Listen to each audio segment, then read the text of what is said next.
ಈ ದಿನ ಈ ಕಾರ್ಯಕ್ರಮದ ಹಿರಿಯ ಉಪಸ್ಥಿತಿಯನ್ನ ಕಂಡುಕೊಂಡಿರುವ ಶ್ರೀ ರಾಜ ಡಿಪಾರ್ಟ್ಮೆಂಟ್ ನಲ್ಲಿ 30 ವರ್ಷ ಸೇವೆ ಸಲ್ಲಿಸಿದೆ. ವೈದ್ಯರಾಗಿ ನಾನು ಇಷ್ಟು ವರ್ಷಗಳ ಕಾಲ ಸೇವೆ ಸಲ್ಲಿಸಿದೆ. ಈ ರೀತಿಯಾಗಿ ಪರಿಚಯವನ್ನು ಮಾಡಿಕೊಂಡ.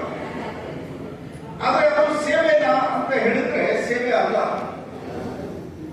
ಅವರೆಲ್ಲರೂ ಸಹ ತಾವು ಮಾಡಿದ ಕೆಲಸಕ್ಕೋಸ್ಕರ ಸಂಬಳವನ್ನ ಪಡೀತಾರೆ. ಟೀಚರು ಸೇವೆ ಮಾಡೋದಕ್ಕೆ ಸಂಬಳ ಪಡೀತಾರೆ, ವೈದ್ಯರು ಸಂಬಳ ಪಡೀತಾರೆ, ಇಂಜಿನಿಯರು ಸಂಬಳ ಪಡೀತಾರೆ.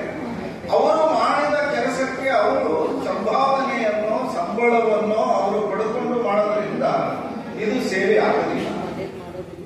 ಸೇವೆ ಅಂತ ಹೇಳಿದ್ರೆ ಯಾವುದೇ ಪ್ರತಿಫಲಾಪೇಕ್ಷೆ ಇಲ್ಲದೆ ತಾನು ಸಮಾಜದಲ್ಲಿ ಅಗತ್ಯ ಇರ್ತಕ್ಕಂಥವರಿಗೆ, ನೊಂದವರಿಗೆ, ಅವರಿಗೆ ಮಾಡತಕ್ಕಂಥ ಕೆಲಸ ಸೇವೆ.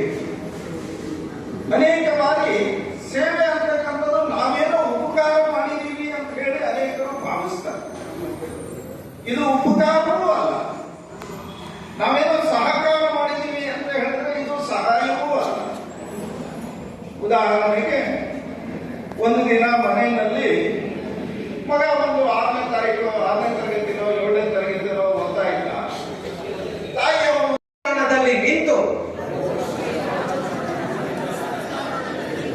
ಅಭಯ ಸೇವಾ ಫೌಂಡೇಶನ್ ಹಮ್ಮಿಕೊಂಡ ಧಾರ್ಮಿಕ, ಸಾಮಾಜಿಕ ಮತ್ತು ಸಾಂಸ್ಕೃತಿಕ ಅಭಿಯಾನದ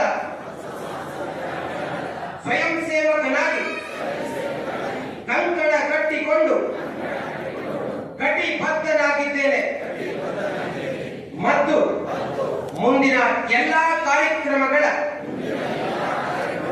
ಯಶಸ್ಸಿಗಾಗಿ ಸಂಪೂರ್ಣವಾಗಿ ಸಮರ್ಪಣಾ ಮನೋಭಾವದಿಂದ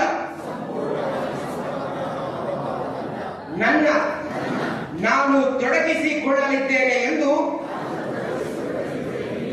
ಈ ಮೂಲಕ ಪ್ರತಿಜ್ಞಾವಿಧಿ ಸ್ವೀಕರಿಸುತ್ತಿದ್ದೇನೆ.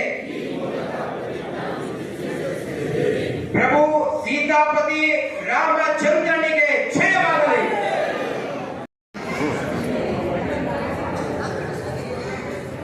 ಶಿವರಾಮ್ ವೇದಿಕೆಗೆ ಆಗಮಿಸಿ ಗೌರವವನ್ನು ಸ್ವೀಕರಿಸಬೇಕು. ಶಿವರಾಮ್